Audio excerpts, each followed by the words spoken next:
Si demain je perdais tout ce que j'avais et que je devais repartir de zéro, quelle stratégie j'utiliserais? C'est une question qu'on me pose souvent, que je trouve très intéressante et ma réponse surprend à chaque fois parce que ce que je ferais, c'est probablement pas ce que tu imagines.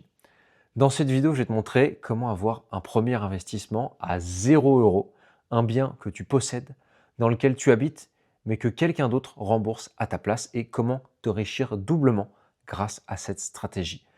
Je vais aussi te montrer un mécanisme très puissant que peu de gens utilisent à bon escient, l'arbitrage, et comment cette méthode te permet, en moitié moins de temps que 95% des investisseurs, de vendre un bien pour en obtenir un autre totalement gratuitement. Alors reste bien jusqu'au bout de la vidéo parce que la dernière partie, c'est ce qui fait vraiment la différence entre ceux qui accumulent juste des biens pour accumuler des biens et ceux qui construisent réellement du patrimoine et de la richesse. La première chose que je ferais, c'est acheter ma résidence principale, mais pas n'importe laquelle. J'achèterais une ERP avec du potentiel locatif.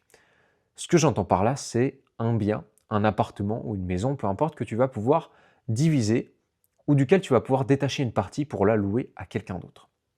Ça peut être une maison avec une dépendance aménageable, ça peut être un appartement avec une chambre indépendante qui a sa propre entrée, ça peut être un bien divisible en deux, un T3 que tu as divisé en deux T2 par exemple, où tu peux créer des espaces distincts.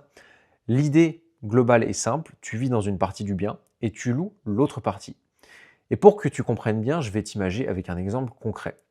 Mais avant ça, n'hésite pas à t'abonner si ce n'est pas déjà fait ou à rejoindre directement le canal WhatsApp en description pour ne manquer aucun contenu, pouvoir profiter du contenu exclusif également sur l'immobilier que tu trouveras sur mon canal mais que tu ne trouveras pas forcément sur YouTube.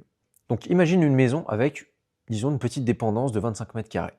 Tu la rénoves, tu la meubles et tu la loues 600 € par mois, ce qui va te faire à l'année 7 200 € par an. Sur 20 ans, c'est quasiment 150 000 € que le locataire te verse déjà. Pendant ce temps, toi, tu vis tranquillement dans ta résidence principale, tu as les avantages de l'ARP, tu vis chez toi, tu as la sécurité, et si tu revends, la plus-value n'est pas imposable. Et tu as les avantages du locatif, tu rembourses ton crédit avec les loyers du locataire en place. Tu as une ERP à l'autofinancement sans crédit en face, et tu peux déjà présenter ça à la banque pour un prochain investissement locatif, et tu m'en diras des nouvelles parce que honnêtement, les banques ont rarement l'habitude de voir une résidence principale à l'autofinancement dès la première année. Donc c'est ça tout simplement le prêt à 0 €. Tu es propriétaire, mais ce n'est pas ton argent qui sort chaque mois de ta poche. Deuxième levier que j'actionnerais, c'est créer de la valeur pendant que tu habites le bien. Déjà, c'est un avantage énorme parce que tu es sur place, tu peux rénover progressivement toi-même ou même déléguer à des artisans pour optimiser la prochaine étape.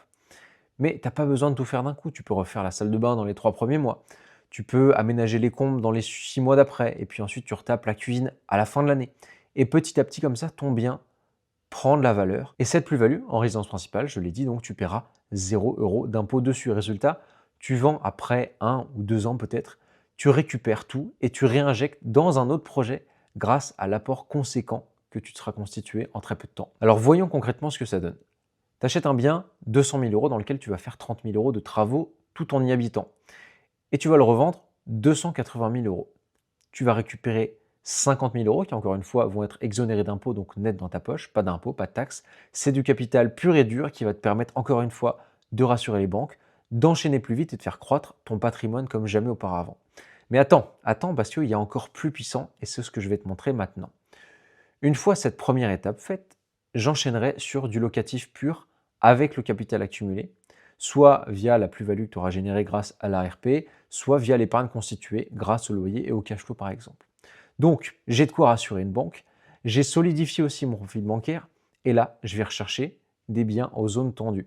Et c'est un critère qui est trop souvent négligé. Beaucoup de personnes cherchent à tout prix le rendement, à tout prix le cash flow. Ils vont dans des petites villes où les biens ne coûtent pas très cher, mais c'est à mon sens une erreur fatale parce que dans ces zones, tu as du rendement, ce que j'appelle du rendement en papier, c'est-à-dire du rendement qui fonctionne dans ta tête et grâce aux maths, mais qui foire beaucoup plus vite que tu le penses dans la réalité.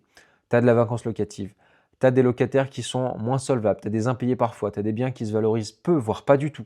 Le cash flow réel est très souvent décevant à cause de tous ces imprévus à la fin. Alors que si tu es dans une zone tendue, une zone avec un marché dynamique, c'est tout l'inverse. La demande est forte, tu n'as pas de vacances, tu as des locataires de qualité qui restent longtemps, ton bien prend de la valeur. Et ensuite, tout ce que tu as à faire, c'est plus qu'à négocier. Parce que je ne cesse de le répéter, le cash flow, parce que ça reste quand même important d'être au moins à l'équilibre, voire légèrement au-dessus pour pouvoir pallier aux imprévus, le cash flow se joue principalement à l'achat. Chaque euro que tu vas négocier, c'est un euro que tu n'emprunteras pas auprès de la banque, c'est des mensualités plus basses et forcément c'est du cash flow, c'est un flux de trésorerie positif en plus. Enfin, je mets en place la pierre angulaire de la stratégie, le mécanisme que tout le monde utilise trop peu ou trop mal, à savoir l'arbitrage. C'est pourtant à ce moment précis que la magie de l'immobilier va opérer. Imagine donc la situation, tu as acheté deux biens à 200 000 euros chacun, tu as pris des crédits sur 20 ans, les locataires remboursent, jusqu'à présent tout roule. Au bout de 10 ans, qu'est-ce qui s'est passé? Tu as remboursé environ la moitié du capital, en tout cas les locataires ont remboursé environ la moitié du capital sur chaque bien. Il va te rester 100 000 euros de crédit sur le premier, 100 000 euros sur le deuxième, et là tu prends une décision stratégique, tu vas vendre un des deux biens, même s'il n'a pas pris de valeur, on va être pessimiste, tu le vends 200 000 euros, tu récupères 200 000 euros, tu rembourses le crédit restant 200 000 euros sur ce bien, et ensuite il te reste 100 000 euros en cash. Qu'est-ce que tu fais de ces 100 000 euros? Tu rembourses le crédit de l'autre bien. Résultat, tu as un nouveau bien de 200 000 euros qui est entièrement payé au bout de 10 ans, sans dette, gratuit. Et tout ça grâce à l'arbitrage. Tu as transformé deux biens avec des crédits en un bien totalement libre de dette. Et ce bien, il génère maintenant 100% de cash flow, bien sûr en enlevant les charges, mais tu n'as plus de crédit bancaire en face. Tu n'as plus de mensualité à payer à la banque. Et ce n'est pas la seule option. Tu peux aussi tout simplement te réserver et te resservir de ces 100 000 euros en apport disponible pour relever non plus 200 000 euros, mais peut-être 800 000, 1 million d'euros en t'associant avec la bonne personne, par exemple. Tu vois la puissance du truc? C'est pas juste acheter et garder de l'immobilier. C'est savoir quand le vendre pour pouvoir accélérer. C'est utiliser un bien comme levier pour en libérer un autre. Et au fur et à mesure que j'avance dans ma stratégie, je structure. Au début, je vais peut-être passer en nom propre, en LMNP. Ça peut aller pour 1, 2, 3 biens. Mais dès que je veux scaler, je passe en société, voire même si je pense directement, si j'ambitionne déjà un gros patrimoine, je passe en société dès le début. Donc, en SCI, en société civile immobilière, à l'IS, à l'impôt, sur les sociétés. Pourquoi? Parce que le LMNP, encore une fois, a ses limites. Il y a le blocage avec le HCSF et les fameux 35% d'endettement. Il y a la traçabilité bancaire avec tes loyers qui arrivent directement sur ton compte perso. Il y a le statut aussi qui est retoqué tous les ans, qui change tout le temps, qui n'est pas prédictible. En société, au contraire, les loyers arrivent sur le compte de ta société, c'est clair, c'est lisible, c'est transparent pour la banque. La banque voit exactement ce que génère chaque structure, ça facilite les financements suivants, c'est structurellement sain et sécurisant pour la banque. Et puis, tu peux réinvestir les bénéfices de ta société dans la société, voire dans une autre société, en remontant tous tes bénéfices vers ce qu'on appelle une holding avec le régime mère-fille qui va pouvoir reverser ces bénéfices vers une autre société et ce avec très peu de frottement fiscal de l'ordre de 2 à 5%. Ou alors, tu peux très bien aussi te les verser en dividende. En tout cas, tu as plus de flexibilité et c'est ce qui permet d'aller au-delà de 2 ou 3 biens sans se retrouver bloqué. Donc si je repartais de zéro, voilà ce que je ferais. Une résidence principale avec un potentiel locatif pour avoir un prêt à 0 euros. Quelqu'un d'autre qui rembourse mon crédit pendant que je vis dans le bien. Je crée de la valeur en habitant dedans, en le réhabilitant, en rénovant progressivement. Je vais capitaliser sur la plus-value non imposable, enchaîner sur du locatif en zone tendue, négocier fortement le prix, financer sur la durée la plus longue et surtout avec du différé pour les travaux et à la fin arbitrer. Vendre un bien pour en libérer un autre, transformer deux biens avec des crédits en un bien totalement gratuit et relever de la dette par la suite.